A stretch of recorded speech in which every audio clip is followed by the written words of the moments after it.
So gymnast Gabby Douglas won the gold. Now she's a household name. Legendary gymnast Mary Lou Retton really knows all too well what that's like. And she just told Oprah the moment she won the gold back in 1984, her life changed in an instant. Let's watch that. The phone was calling off the hook. I was traveling the world not to compete anymore, but to do commercials and do speaking engagements and do, cameo spots in movies. And I was having the time of my life.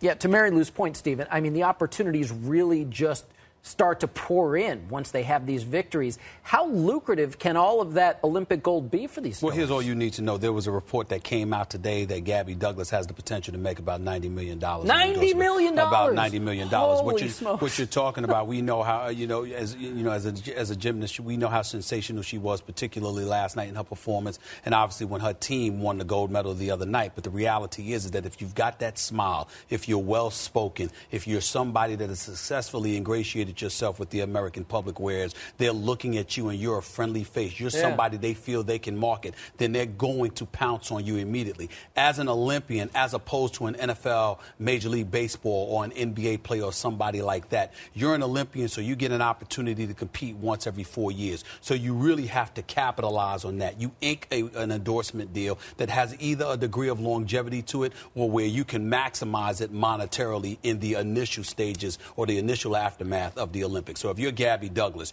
you want to be seen on the scene almost instantly once the Olympics are over, because you're still fresh in the minds of the American and the viewing public. That's what you want to do. And if you can ink a multitude of endorsement deals at that time, then it's something that can carry over. In my opinion, you make sure you're seen immediately after the Olympics and obviously periodically over the next 4 years. And then as the Olympics are approaching again in 2016, you make sure that whatever endorsement deal you sign now is something that will be able to put you in that position at that time where you're seen around then. And I would say, it seems to me from what you're saying, that the Olympics really transcend other sports, because it's really all American in a way. It's patriotism. That everything else Listen, I'm a basketball guy. I don't watch gymnastics. Never.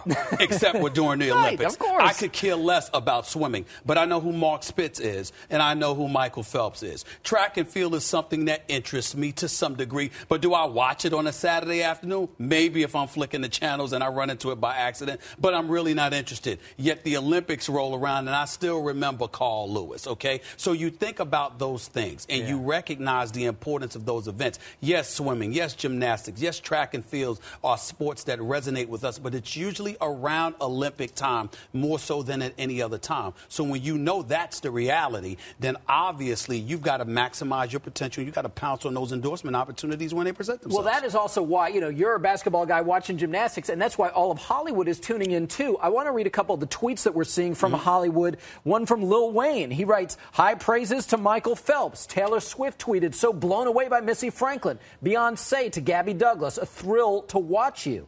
How tough will it be for these stars to hold on to their newfound star power if they don't get deals and get out there right away? Well, it's always tough to hold on to it, but remember, it's how you lose the star power that counts, because you can monetize yourself. You can really maximize the potential if you act correctly. Again, you've got to look good. You have to speak well, and you have to make sure that you stay out of the news for all the wrong reasons. You don't want anything that's going to cast aspersions on your reputation, the name that you've built for yourself, because Madison Avenue's attraction to you in large part is due to the image that you create. Gabby Douglas, when we look at her, we not just see a 16-year-old girl, we see somebody with a magnificent smile that America wants to welcome into their home. Great work ethic. It's perfect. We'll leave it there. Stephen A. Smith, great insight. Thank you so much. It's great to see you. Make sure you catch Stephen weekdays on First Take on ESPN2 and afternoons on ESPN Radio 98.7 FM.